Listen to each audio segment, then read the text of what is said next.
Big Four congressional leaders will again meet with President Biden this Friday. But President Biden is also expected to give a speech tomorrow about the debt ceiling and also further criticize Republicans' plan. It also remains to be seen whether Biden would signal any change in his stance and also if anything has changed after today's meeting. Reporting from the White House, Iris Tao, WNTD News. Coming up, lawmakers Congress are negotiating a deal yesterday to try to raise the debt ceiling, and there are concerns about how there are higher spending right now, along with decrease in revenue that we've seen for the month of April. Can you make sense of how this case, to return this money to the American people, like you were saying, can you make sense of this and explain this for us? Certainly. I think there's a couple of things that we have to keep in mind. The first is that Joe Biden keeps talking about how he has reduced the deficit. Nothing could be further from the truth. For example, in the first 5 months of this fiscal year, the government managed to run up a deficit that was larger than the first 11 months of the previous fiscal year. In other words, Biden has almost doubled the deficit in about a year's time. So by no means has this president reduced the deficit. He is increasing spending at the same time that revenue is falling. Why is revenue falling? That's because this president has done everything he can to strangle economic growth. And as the economy grows slower, we're seeing revenue to the Treasury also come down.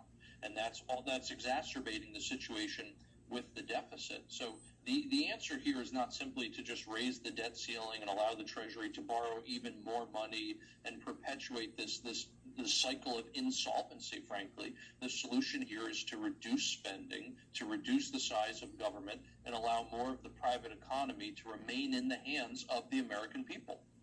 Can you help us make sense of the political divide here? Republicans have also jumped on board in spending, such as the bipartisan support for the infrastructure package, as well as, historically going for more defense spending and things like that. Now, obviously, Democrats have had their sights on social welfare packages and things that go beyond that scope. But what's a realistic solution for the American people here? You bring up a really great point there, that this really is not about politics. It is about policy, because you can find Republicans and Democrats who have spent far too much of the people's money and have been, frankly, reckless with the federal budget at the expense of the family budget. So again, the solution here is that we need to make the hard decisions about what government can spend and what government cannot spend. And frankly, the current structure of things like Social Security and Medicare are not solvent in the long term. Those programs do need to be changed, as popular as they are. And you cannot simply just keep increasing taxes, because those programs will continue growing. And so there is no limit to how much of your money government is going to have to take in order to continue financing these programs. So again, the answer in the long term is going to be that we need to cut spending, and it needs to be across the board, right? Republicans need to accept the fact that the defense budget is bloated and wasteful, and we need to see drastic cuts, both in terms of domestic spending and also in terms of the defense budget as well.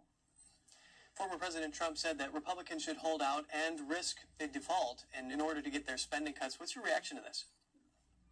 Well, I don't think a default is even in the cards, quite frankly. So if we look at the latest Treasury statement, for example, the Treasury has more than enough revenue coming in to pay for all of the debt service, in other words, interest and rolling over old bonds, bills, and notes that it has. So the idea that the Treasury is somehow going to default because we hit a debt ceiling and it has to stop borrowing, I mean, that's just nonsense. The Treasury can prioritize its payments and can pay for debt service first before it pays for other things. But even after it pays for debt service, it still has enough revenue, going by what we've spent so far in the current fiscal year.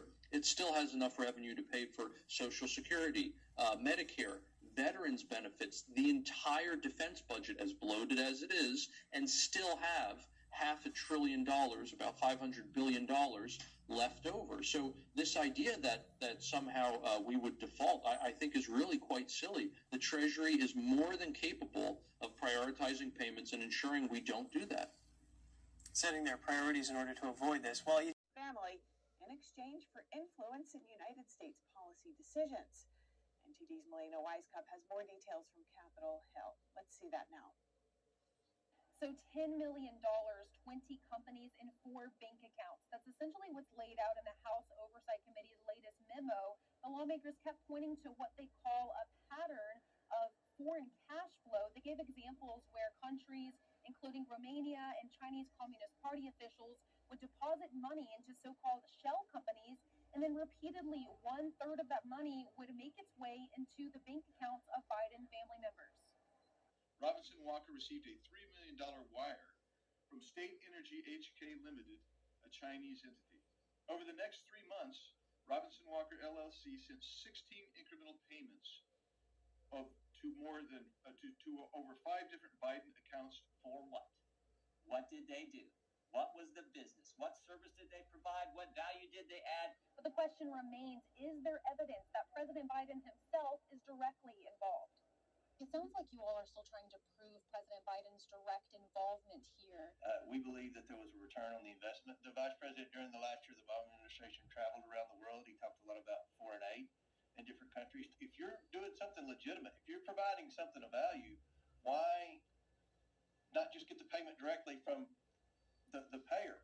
And Congressman Byron Donalds, after that presser, pointed out to me a specific policy where he's looking at, that is Hunter Biden's involvement in a cobalt company based in the Democratic Republic of the Congo. Meanwhile, the president of the United States literally has his own bill from last Congress that puts about $1.2 trillion in subsidies directly to the energy sources that use cobalt. Now, President Biden has repeatedly denied that his family members have received money from China or from other countries. The White House today dismissing it as a way for the House GOP to gain political points, writing in a statement that the allegations are a pattern of making absurd claims. And House Democrats today also shrugged it off when I asked them whether they felt there needs to be more transparency. To look at anything that the Oversight Committee is doing without a healthy layer of skepticism. They seem more intent on stoking conspiracy theories than anything else. Conspiracy? Security advisor and the head of the CIA all have very questionable ties to China. And Didi, with this elite capture, it sounds like that's impacting, say, the policies that are being implemented, maybe even the very way of Americans' life. What you mentioned earlier, also prosecuting the Chinese regime over this. How would that work? Well, it's very concerning that even this week the Biden administration has made clear that they see China as the strategic competitor to the United States. Competitor, competition, these are not the words. The CCP is the greatest existential threat America has ever faced, even greater than that of the Soviet Union during the high point of the Cold War. We stood up the Committee on the Present Danger China, modeled after a Reagan-esque effort in the 1970s called the Committee on the Present Danger to address the dangers from the Soviet Union.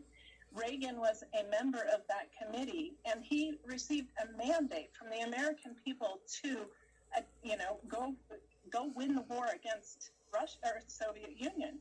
We are now in that same threat section where the Chinese Communist Party represents our greatest enemy. They are at war with us, and the United States is behind the curve in recognizing how far advanced this war truly is. It hasn't gone kinetic yet, but China's very eager to do that and is building up towards it.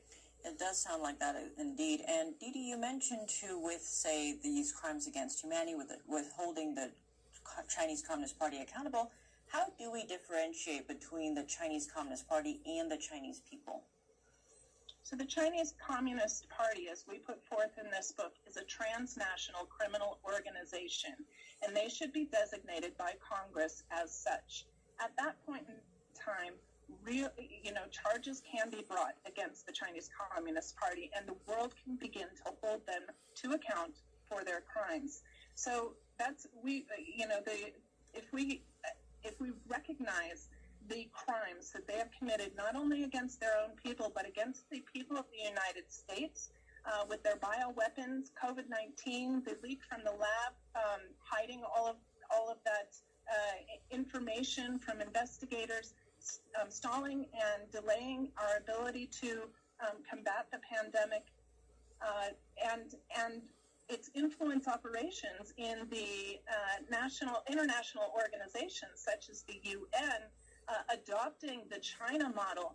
We need to investigate those who have been collaborating with the Chinese, both in the financial markets, financial sector, BlackRock and venture capital and State Street and Dalio and all of those players in finances that are taking American money from their pension plans and investing them into fraudulent Chinese companies. And right now, even this week, we're hearing about cells of Chinese men of military age who are traveling together in groups. They seem to be carrying the same packs, and they are coming up over the border. We don't know where they're coming from. They do seem to have good communications. They're traveling in groups, almost like companies coming over. So that fifth column that's coming into the United States, it's incredibly concerning to me as an ordinary citizen of the United States.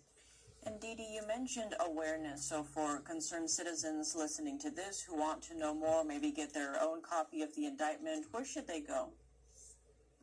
So if they want to get a copy of the indictment prosecuting the Communist Party and friends for their crimes against America, China, and the world, they can go to theindictmentbook.com, theindictmentbook.com, and you can find saying they aren't surprised by anything he said. He took everything that moderator threw out, all the different narratives combined into lumps of questions that the left has about him, and took all of those questions and answered them, which is more than what we're seeing from the current president of the United States.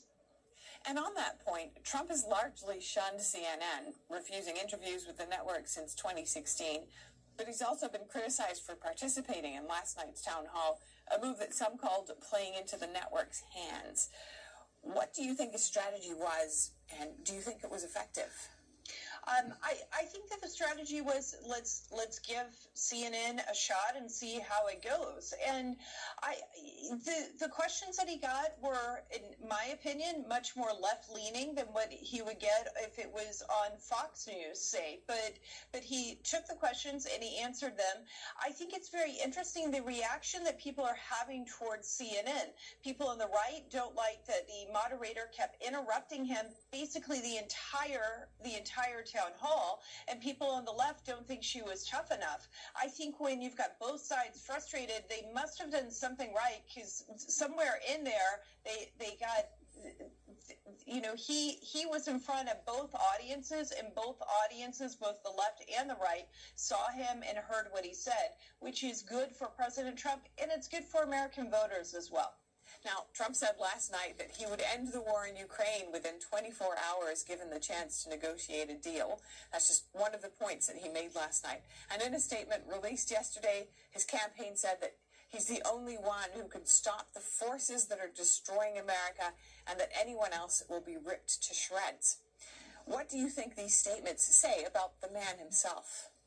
Well, I think that it shows that he is a very confident person. He's confident in his own abilities.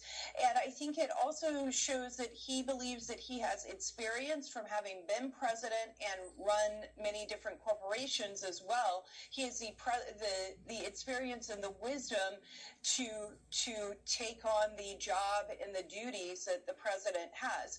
Now, I'm sure that every single person who is stepping up and plans to run for president exudes similar qualities. They think that they are qualified and that they're the best person for the job. And you better think that if you're stepping up to run to be president of the United States.